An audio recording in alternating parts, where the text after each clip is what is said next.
I got so much motherfucking design on right now. Break it down, bring it back, make it clap. I got 3 old thoughts, new guap, wear that thing. Bitches on my line, and you know they come strapped. Hold up, what it not, 45, scope it cash like whoa. How you fucking with these hoes up? Bismillahirrahmanirrahim. Assalamualaikum warahmatullahi wabarakatuh. Salam hormat, salam kebajikan untuk kita semua.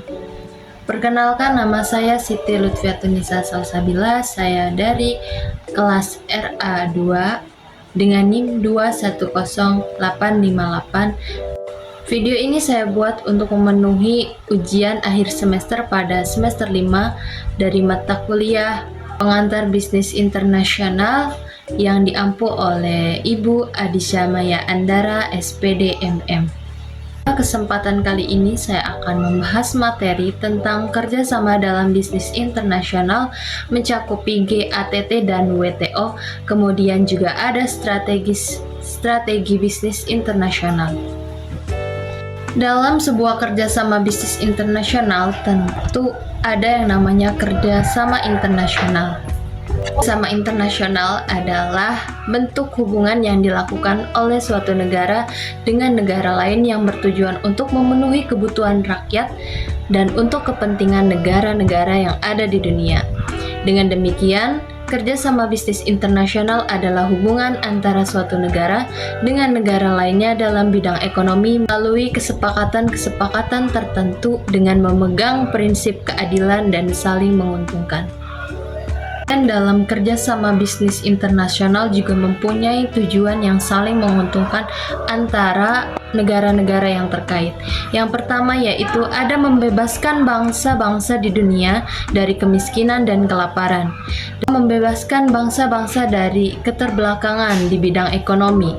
Kemudian ada juga memajukan perdagangan dan mempercepat pertumbuhan ekonomi. Dalam menjalankan kerjasama bisnis internasional tentu ada usaha atau strategi bisnis internasional yang harus ditunjukkan dan menjadi keuntungan bagi negara. Dan strategi bisnis internasional itu ada beberapa macam. Yang pertama, strategi kepemimpinan biaya internasional. Kemudian juga ada strategi diferensiasi internasional. Ketiga, ada strategi fokus internasional, dan yang keempat yaitu strategi kepemimpinan biaya diferensiasi integratif internasional.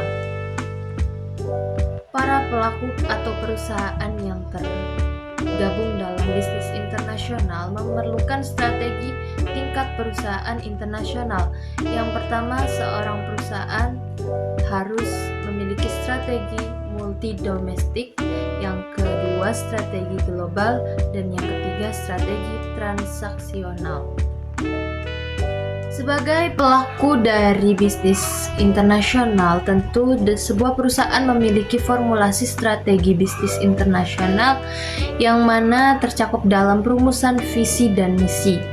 Yakni suatu perusahaan yang go internasional tentu harus mampu mengatur perencanaan strategisnya secara cermat demi menghadapi tantangan-tantangan global yang ada di depan mata.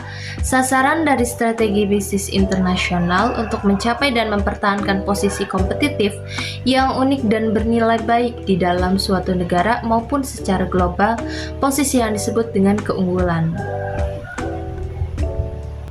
Jadi visi dan misi dalam suatu perusahaan ini sangat menguntungkan bagi perusahaan dalam ruang lingkup pemasaran global.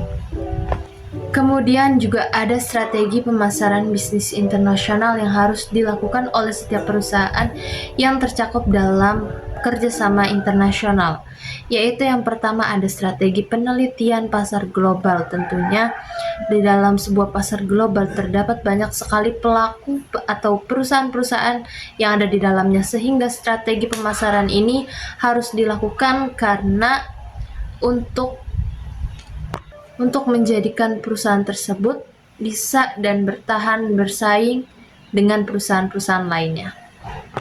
Yang kedua ada segmentasi pasar dan penelitian pasar target. Yang keempat ada adaptasi produk dan layanan. Yang keempat ada strategi komunikasi dan pemasaran yang disesuaikan dengan lokal, dan juga ada penggunaan teknologi dan media digital. Mungkin hanya itulah materi yang dapat saya sampaikan. Kurang dan lebihnya mohon dimaafkan. Saya Siti Lutfiatunisa Salsabila pamit undur diri. Wabillahi taufik wal hidayah, waridho wal inayah. Wassalamualaikum warahmatullahi wabarakatuh.